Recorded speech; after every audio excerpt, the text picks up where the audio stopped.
Sorry sorry नीचे लोग कैमरे में आ रहा तुम्हारा पूरा नीचे लोग म्हणून अशा याच्यामध्ये महाविकास आघाडीमध्ये माननीय संजय राऊत साहेबांनी आधीच सांगितलं की सगळं ओके झालेलं आहे, पण ते डिस्कोज आता होत नाही. त्यालाही काही राजकीय कारणं असतील. समोरची जे युती आहे त्यांची ती युतीमध्ये भांडणं सुरू झालेलं आहे. ते भांडणं कुठपर्यंत जातात त्याच्यावर त्या ठिकाणी गणित आता मांडणार. आता सकाळी मी मनसेचे एक आमदार त्यांचं मी भाषण पाहतो, त्यामुळे त्यांनी तर खूपच काही म्हटलं. तरी सांगायचा मुद्दा असा की आता महायुतीमध्ये आता दडपशाही हुकुमशाही त्याच्याविरोधात आता हळूहळू वातावरण त्यांच्या अगेन्स्टमध्ये बनायला लागलं. आणि म्हणून मी या ठिकाणी हे सांगेन की आता मात्र उद्धव साहेब आणि बाकी काँग्रेसचे सगळे नेते शरद पवार साहेब असं यांच्यासोबत जी आली महाविकास आघाडी जी आहे ती महाविकास आघाडी यशस्वीपणे वाटचाल करेल. आणि त्यामध्ये आदरणीय प्रकाशजीसुद्धा आहेत आमचे मित्र, जुने मित्र. ते आणि आम्ही 13 वेळेपर्यंत बरोबर होतो. आम्ही बरेच वेळ चर्चा करायचो. आज त्यावेळेस मला ते म्हणायचे, ते काँग्रेसमध्ये होते, त्यावेळेस म्हणायचे की तुम्ही हे सोडा, भाजप सोडा, मग आम्ही तुमच्यासोबत येतो. आता शिवशक्ती विद्यार्थी की हा म्हणे ओके. पण आता मात्र ते खूप मोठे नेते होते आणि त्यांनी ते ठरवलेलं आहे की मोदी असेल तर आम्ही कधीही त्या ठिकाणी मोदींना मतदान करणार नाही, असं त्यांचे वर्षन मी ऐकलं. त्यामुळे वातावरण इतकं जबरदस्त झालं. मी तुम्हाला सांगतो की आता मुस्लिम समाजसुद्धा खूप मोठ्या प्रमाणे त्या ठिकाणी मोदींच्या अगेन्स्टमध्ये किंवा यांच्या अगेन्स्टमध्ये हजेर झाले. म्हणून वातावरण इतकं जबरदस्त झालं. आता आपलं वातावरण चांगलं झालं असतं महाविकास आघाडीचं, पण त्यांचं वातावरण त्या ठिकाणी आपसतच त्यांचं सुरू झालं सुरुवात. त्यामुळे आता काय होईल माहीत नाही, पण आता 1-2 दिवस वाट पाहून महाविकास आघाडीचा एकदम असा मोठा स्फोट असा दाखवते की बाबा आम्ही जिंदाबाद आहे. महाविकास आघाडी प्रकाश आंबेडकरांबद्दल एवढं बोलला. प्रकाश आंबेडकर गंभीर आरोप केला की काँग्रेसमध्ये सगळे सुपारी बादल नेते बसलेले त्यांना बाजूचा प्रश्न आहे. ते मोठे नेते आहेत, ते काही कोणाही बोलू शकतात आणि त्यांच्याबद्दल काय नाही.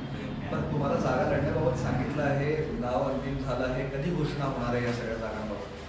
आता कधी घोषणा होणं म्हणजे कधी त्या ठिकाणी पक्ष संकेत देतो, कामाला लावतो, वेळोवेळी ती जागा कशी येईल त्या मोठा प्रयत्न करतो आणि त्या दृष्टीकोनातून ते झालेलं आहे. फक्त अधिकृत यादी म्हणजे यादी एकदा येऊन पण TV 9मध्ये जातात. ती जी यादी आली ती यादी परफेक्टली करेक्ट आहे. पण त्यावर मग काही आमच्या यांनी आमच्या मित्रपक्षाने सांगितलं होतं तुम्ही एकदम आपण बघू कशाला एकदम असं काय काय त्याच्यामध्ये मग बरं मिळतो. आता ते सगळ्यांनी मिळून एकत्रच त्या ठिकाणी एकच यादी निघेल. शिवसेना, राष्ट्रवादी काँग्रेस, शरद पवार साहेब, काँग्रेस आणि वंचित अशी ते राहील.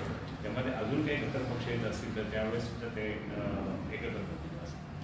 बरं, प्रसारमाध्यमामध्ये आलेली यादी फायनल यादी असं तुम्ही दावा करताय?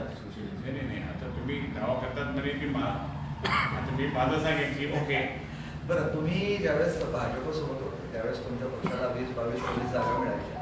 आता जी दुसरी शिवसेना आहे त्याला 10-12 जागा मिळत आहे. कसं बघता तुम्ही याकडे? 10-12 6.5 जागा मिळतात. 6.5 जागा म्हणजे जे आमच्यातून फुटून गेले त्यांना आणि जे शरद पवार साहेबांकडनं फुटून गेले त्यांना 6.5 म्हणजे 13 जागा त्यांनी सांगितली. आता मला या ठिकाणी सांगा की यांनी किती घोड सुरू केली असं माझं मत. त्यांना वाटत असल्याने आम्ही खूप फायदेशीर, पण मी आमच्याकडून फुटून गेले त्या लोकांबद्दल बोलतो की किती मोठी घोड सुरू केली. आता ते खाजगीतून आणि बाकी त्यांचे समर्थक हळूच कानात येऊन मला सांगतात की आम्ही एकदा आमचं नुकसान झालं. मग तुम्ही कशाला शिवसेनेमध्ये मी या ठिकाणी स्पष्टपणे सांगतो, जशी शिवसेना 1966ला स्थापन झाली 19 जूनला, त्याच्यानंतर आत्तापर्यंत असे अनेक धक्के झाले. पण जे फुटून गेले, ज्यांनी गद्दारी केली माननीय शिवसेना प्रमुखांशी आणि आता माननीय उद्धवजींशी, ते कधीही यशस्वी होत नाही. ते तुम्हाला या ठिकाणचे उदाहरण मी वाटत देईल सगळीकडे. आणि त्यांना कोणीही नंतर कोणी एखादी साधी व्यक्तीसुद्धा विचारत नाही. आणि म्हणून मोठी व्यक्ती सोडून द्या, पण साधी व्यक्ती पण नाही विचारत. म्हणून अशा पद्धतीने जर ते केल्यानंतर म्हणजे पक्षाला आई त्यांच्याच आशीर्वाद आहे मान्य बाळासाहेबांना. आणि त्यांनी जर समजा ही संघटना कोणतरी मानली, सर्व कार्यकर्त्यांना म्हणजे सामान्य कार्यकर्त्यांना मोठं करण्यासाठी केली. मराठी जनतेला, महाराष्ट्रातील जनतेला त्यांनी सुलतान करण्यासाठी केली आणि ही ती जागा म्हणजे हे तिथं बंडखोरी केली. त्यामुळे आता त्यांना तो तसा फटका बसत आहे बसणार. भास्कर दादा सुद्धा नाराज आहे. भास्कर दादा सुद्धा उभाटाला नाराज आहे. त्यांनी पत्र लिहून नाराजी व्यक्त केली. नाही, ठीक ते पण पक्ष सोडून जातात. कोणी जात नाही हो, कोणीही जाणार नाही. आता जे गेले तेच परेशान होऊन आता वाट शोधू लागले. पण कोणी जात नाही, कोणीही जाऊ शकत नाही. राजकारणाचे बाकीचे बाईक सगळ्या गोष्टी जातात. भास्कर दादा नाराज आहे ते सिद्ध नाही, भास्कर जाधव कडवट शिवसैनिक आहे. तो कधी कडवट शिवसैनिक आहे. हा सावरकर 6.5 गणित काय राहुल मला कळालं 13 जागा म्हणजे 35 जागा त्या ठिकाणी भारतीय जनता पार्टी लढेल असं आदरणीय मोहनजी भागवत साहेबांनी त्यांना आदेश दिला आणि जर 35 जागा ते लढले तुम्हाला पुढले 13 पण 13 म्हणजे 6.5.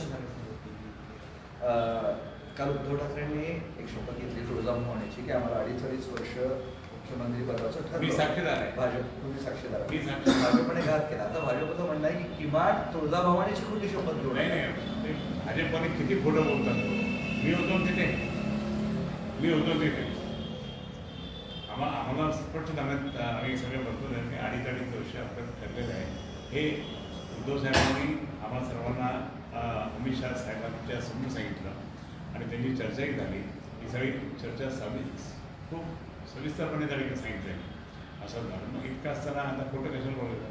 आता देवेंद्र फडणवीस साहेबांनी सांगितलं की तुम्ही उगाच आम्हाला आरोप करू नका की खोटं बोलतात.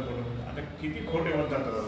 अहो आदरणीय प्रधानमंत्री जी ज्यावेळेस काय म्हटले होते की आपके खाते में 15 लाख आ जाएंगे 2014 आले का म्हणजे खोटं नाही बोलले. मग याच्याकरता त्या ठिकाणी तुम्ही म्हणजे काहीतरी बोलणार नाही तर तुमची सगळे प्रकरण निघते. तुम्ही तुळजाभवानीची खोटी शपथ घेताय, तुम्हाला परिणाम भोगावे लागतील असं म्हटलं पाहिजे. आई जगदंबा ही आम्ही प्रत्येक आमच्या भाषणामध्ये महाराष्ट्राची कुलस्वामिनी आणि तुळजाभवानी स्मरण करून आम्ही त्या ठिकाणी सुरुवात करतो. हिंदवी स्वराज्य संस्थापक राजे शिवछत्रपती शिवाजी महाराज त्यांनाच आमचं दैवत येते. या दोन्ही दैवताला त्या ठिकाणी नमस्कार करून आम्ही ओळखत असतो. त्यामुळे आणि म्हणून उद्धव साहेब सुद्धा काल जाऊन आले, दर्शन करून आले. मागच्या निवडणुकांमध्ये तुमच्यासमोर एकच कोणतरी विरोधी पक्षाचा उमेदवार असायचा. एक नाही आणखी 2 असणार आहे. मी काय म्हणतो तुम्ही आता मात्र यावेळेस जनतेने ठरवलेलं आहे. जनतेने ते ठरवलेलं आहे म्हणून त्या दृष्टीमधून कोणी किती जरी आलं तरी जनतेने मनात आपल्या ठाम उद्देश आहे की उद्धव बाळासाहेब ठाकरे यांची शिवसेनेलाच मतदान करायचं. तुम्ही आलो सर चांगले प्रश्न विचारणार तिकडे कसे विचारत होते तुम्ही इकडे विचारणार इकडे सगळे विचारलं नसेल तर तुम्ही सध्या मी आता बोलताना असं म्हणाले की हे वातावरण मोदी विरोधात आहे.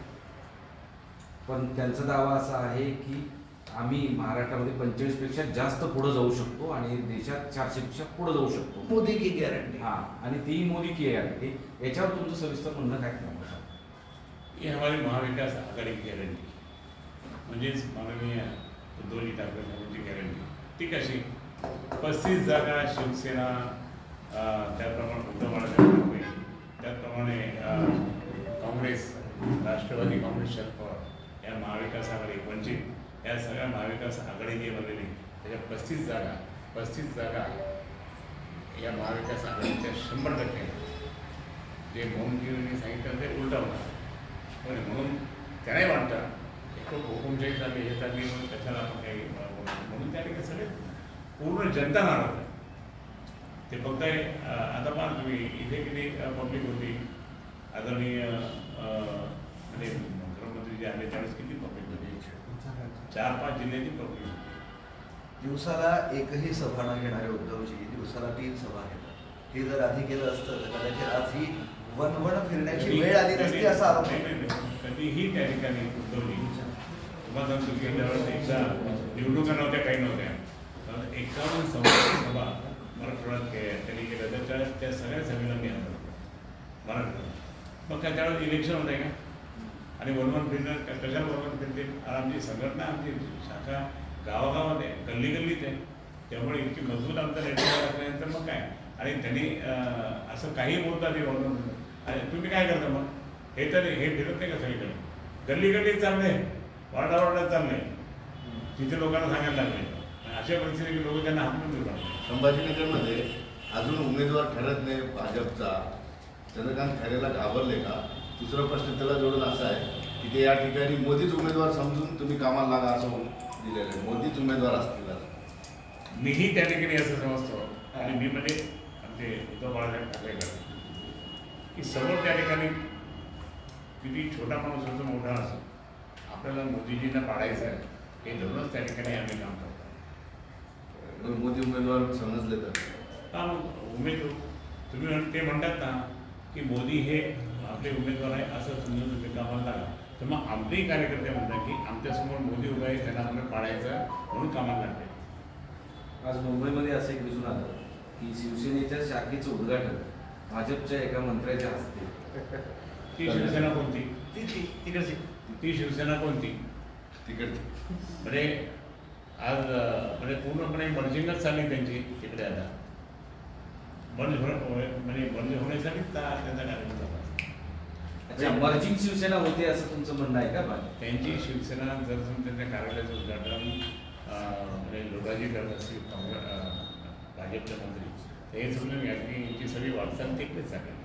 इम्तियाज जलील असं म्हटले की शिवसेना गटाला फार कमी जागा मिळत आहेत, तर भाजपने त्यांना ईडीची धमकी दाखवली असेल, जास्त जागा मागितल्या तर ईडीची कारवाई करून, म्हणून त्यांनी कमी जागा समाधान मागितली. तर त्याचं इंटरव्ह्यू आणि भाजपचं साठवलं किती म्हणजे मुंबईत किती कुठं मिटिंग झाली, काय झाली, कैसे लढणे का काय लढणे का, तो मुंबईत जाणार होतं. त्यांनी तुम्ही हे रोको कोण बोललं त्यांना विचारून ठेवलं. म्हणजे त्या ठिकाणी हे साठवलं होतं, म्हणून तर आज मुस्लिम बांधव सगळे शिकले ते सगळे त्यांच्या आरोपाकडे शिवसेनेकडे. त्यांच्या आरोपाकडे कसं पाहतो? नाही, आरोप त्यांचा आरोप मी सांगतो ना तुम्हाला की तिथे मुंबईत काय झालं आणि इथे तुम्ही त्या ठिकाणी काय बोलता. आधी सांगितलं मी मुंबईतून लढणार, आणि आता म्हणजे तुम्ही का थांबलात? कोणाच्या प्रेशरखाली, कोणाच्या विनंतीनुसार थांबलात? म्हणजे तुम्ही गंभीर आरोप करताय की भाजप आणि इम्तियाज जलील एमआयएमचं साठलोटा आहे, झालेलं त्याच्या मुंबईत. संदर्भात आहे की त्याबद्दल आम्हाला जरा सविस्तर सांगा. मुंबईत झालेलं आहे, इम्तियाज झालेलं नाही, आणि म्हणून मुद्दा पण त्या ठिकाणी आमचं काही साठलोट नाही म्हणून दाखवण्यासाठी इथे फक्त इम्तियाज जलीलच्या बाबतीत आणि एमआयएमच्या बाबतीतच प्रधान आपले गृहमंत्र्यापासून सगळे बोलले. ते साठलोट्याचा इथे काही परिणाम होणार का? नाही, आमच्याकडे काहीच परिणाम होत नाही, स्पष्ट झालं. मनसेचा आज वर्धापन दिन आहे, तर यावेळी राज ठाकरे भाषण करताना म्हणतात की सध्या राज्याच्या राजकारणात एकमेकांची लेकरं कड्यावर घेण्याचं काम सुरू आहे. कसं वाटतं वाटतं? नाही, त्यांच्या याच्याबद्दल मी काही जास्त बोलतो. ते गृहमंत्र्यांच्या सभेमध्ये तुमच्यावर आरोप करण्यात आला की 20 वर्षात तुम्ही काय केलं, काही तर दाखवा, आम्ही बक्षीस दिलं होतं त्यासाठी तुम्हाला. आता मी त्यांना घेऊन जाणार, पकडून घेऊन जाणार, चला माझ्यासमोर मी काय. अरे माझं पुस्तक प्रिंटेड पुस्तक छापलेलं आहे, त्या प्रिंटेड पुस्तकामध्ये त्यांच्याच मंत्र्यांच्या बरोबर माझे फोटो आहे, आणि मी जे जे काही मान्यता करून गेली ते आणि जे काही कामं केले ते. आता सांगायला काय पाहिजे का? सोलापूर धुळे आंबोळी केला, अक्षर फडणवीस यांच्या काळात मी मंजूर करून घेतला. दुर्दैवाने काँग्रेसचं राज्य गेला आणि सुदैवाने आमचं राज्य आलं, पण आमच्या राज्यात त्या ठिकाणी फक्त तो रस्ता झाला, करण्यात झाला नाही. गडकरीजींनी खूप मदत केली, पण गडकरीजींनी त्या ठिकाणी खूप मदत करत असताना त्याला त्यांच्यावर इतका प्रेशर आला की आमच्या मराठवाड्यामध्ये सगळे रस्ते त्या ठिकाणी पेंडिंग ओके, आपल्या थांबा, हे बंद करा.